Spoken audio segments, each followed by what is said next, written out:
Abuja mo kwa Robert Masati so na ene ya bepremu ewo asanso arahosam ya asi ene se enche bia ena ekona hene ya wo asanso eye nana opoku jamfi eye finhia no adioso ensia na num ho ena omame etumu eye oba panyi efia konedu enunti oye ne se obaye ye nhyehyeye na kawaye ede asie abewati ene so fofia ntoata na odwawe abamono nana enso so etumu etoa ne maame enunti na aka ho bi ama na asanso ehene ewoso nana ankasa edisi na so na wohwe na woye na de hyemi ni wokura wo muntenne obu enan kekese ni tifiri mu na da no so ya nana afre adofo ne ejamfo ne konya sofo obu so kuku ni nyina ya eye kuku da mienu woye ede afiro no mutika me ho na sade yiyo no esi ekono yentinsim Sabre nana amwa tabe adwato hene ai onye mpo ene na sanso hene sa ana juhamam wa odo bodom sa amana na ile ko yanfo nyina kwaba nana amwa tabe adwato hene ana sabre ene tanko na wonom adwo sa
Sabre unya kuma waduha aya eduma sawra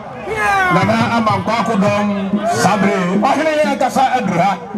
bafo pagatie ne heunia ohene ena nam demu awachi ano dase bru dase so dase pia pacha mo sai mo fa ni de na de ni de sano me pacha yeah nene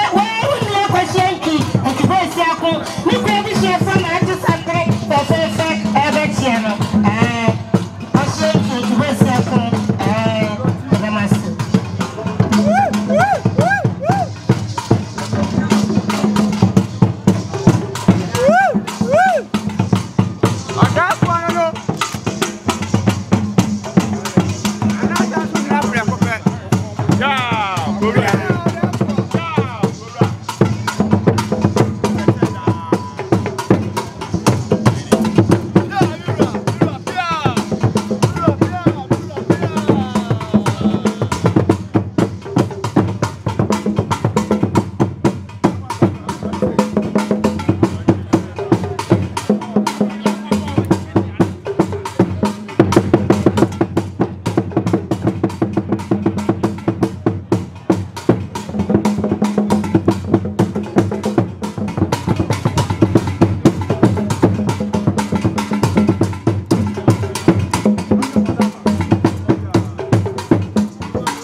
ɔne ne maame se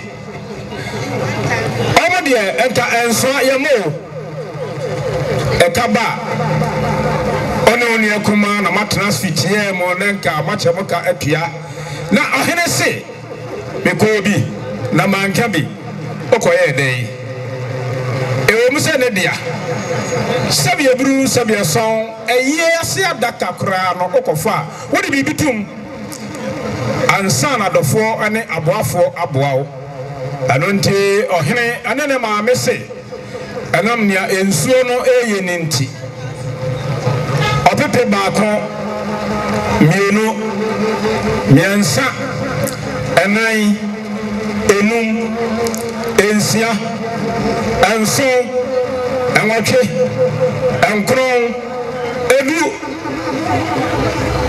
ɔhene yere bɛyɛ ahia fanta kakra edu baako edu mmienu edu mmiɛnsa edu nan akyame foro mo mbrɛ bibi kakra na nsuo no yɛ edu num ɔhene ɔno amaame se wei ɛyɛ ɛhenkwafoɔ adeɛ a nyampa ɔkyena ɔmo wi ana ɔmo de aka empata agu fam sɛdeɛ nana amankɔ akodɔm adumasa ɔne ne maame na de ase dwuna fisɛm antwua ɔmo kasa fa no bisɛ mu anam sɛ bura daseɛ buru daseɛ sɔn daseɛ apia